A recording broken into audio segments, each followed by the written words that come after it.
Business Now is brought to you by the Information Technology Association of America and in part by Unisys, Legacy Systems Modernization, Border Security, RFID. Whatever the challenge, Unisys unleashes the power of technology to help federal clients serve citizens and achieve missions with confidence. And by Sprint.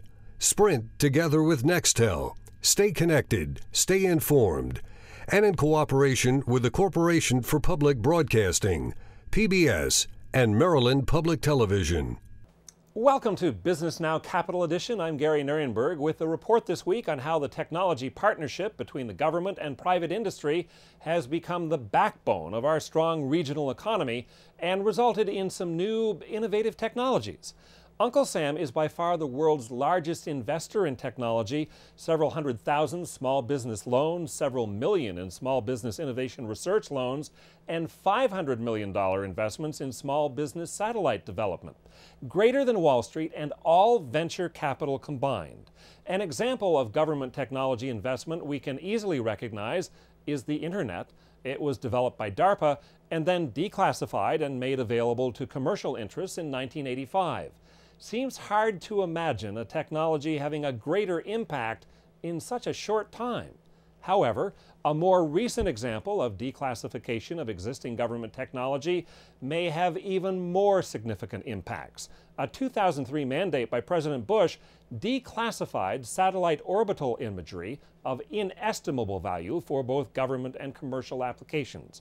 The primary goal of the mandate was to give all federal, state, and local government agencies quick access to important satellite imagery of Earth and to battle forest fires, to make assessments of farm crops, issues like that. Also, for the government, technologies and applications from the geospatial world are even more critical for the war on terrorism, protecting our seaports, and responding to natural disasters. But for most of us, Google Earth is where we first experienced the magic of these images from space. Tools like Google Earth and Microsoft Virtual Earth enable you to see satellite imagery that once would have been highly classified, never available to the public before.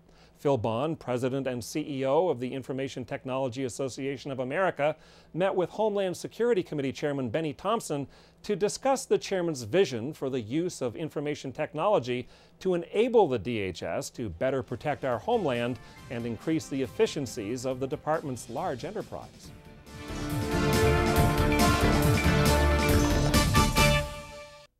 As chairman of the Homeland Security Committee, you have oversight of the Homeland Security Department, a huge responsibility for this country after 9/11. What are some of the ways that you see technology aiding in that vital mission?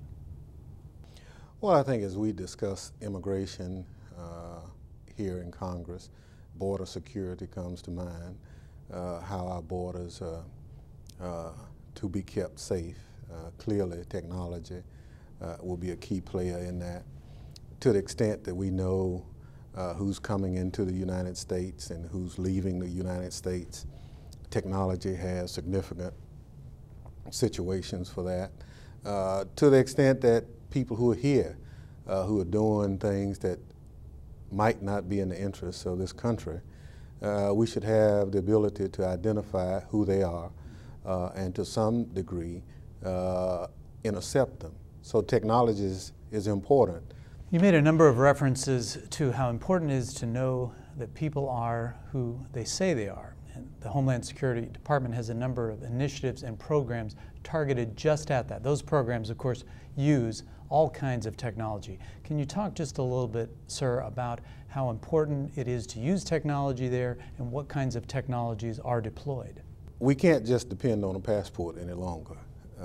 We know that passports, from a biographical standpoint, is one method, but really it's biometric.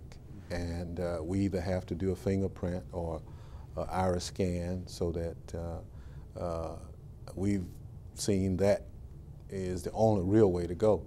We're trying to get to that with U.S. Visit program. We're trying to get it in some of our other programs, but that's technology. Can we use all of these technologies, including biometric technologies, and still protect the privacy of Americans? rather than just moving forward and not having the safeguards just for the sake of moving forward is not the way to go. When we roll out a program, we need to have all the safeguards in place. You've referenced a number of programs and, of course, billions of dollars spent over the last 6 years. I think our viewers would be interested in your view as committee chairman. Are we better off now than we were on 9/11? We absolutely are. Now, are we as safe as we need to be? It's a work in progress. We've been blessed not to have another incident like 9/11 happen, but we can't sit back on our laurels without the help of the tech community to fix it. Much of the debate over border security, of course, has focused on building of a fence. Not as many people have heard about the building of a virtual fence that would cover both those maritime borders and the land borders. Can you talk just a little bit about the progress that has been made to date on a virtual fence? Well, as you know, we have SBI Net, which is on the street. Boeing is the primary contractor, and actually we were scheduled to be online with Project 28 in Arizona now as the first step of that virtual fence. Before we roll it out, let's make sure it's correct. Let's make sure to the extent possible that if there are any bugs in the system, we work them out. So we look forward to it. Now that virtual fence along the southern border is scheduled to be about 1,800 miles. And that's the layered approach that we'll still have aerial surveillance in certain areas. To some degree, we'll have additional Border Patrol agents as well as other assets. So the virtual fence is just one step. And just like any new idea, we're already hearing from people who live in the area that, you know, that virtual fence might be a little more of an invasion of individuals' privacy, but I think if the protocols are in place, we will not violate the privacy of those people who live within that area covered by the virtual fence. The virtual fence, of course, would use many technologies, make that information usable to the border guards and others. That touches on a really big issue, interoperability of the different technologies. How are we coming in terms of real progress on making all these technologies interoperable for first responders? Big challenge, big challenge. You know, the public rightfully assumes that first responders and everyone who's coming to help coming and talking to each other in the process. You and I and many people listening to this program know that that's not the case. And so we're having a real challenge in this country, bringing the capacity for those individuals who are offering help to be able to communicate in real time. Some of it's spectrum allocation, some of it's equipment and technology, but we have to interface it so it works. We now have on the drawing board technologies that would allow those things to happen, but we have to come up with a plan. But you know, in the end, when the bad guys come, they're not asking, are you a city government, a county government, are you a liberal or conservative, a Democrat or Republican? Basically, if you're an American, they just want to hurt you. So I think it's in our best interest that we work those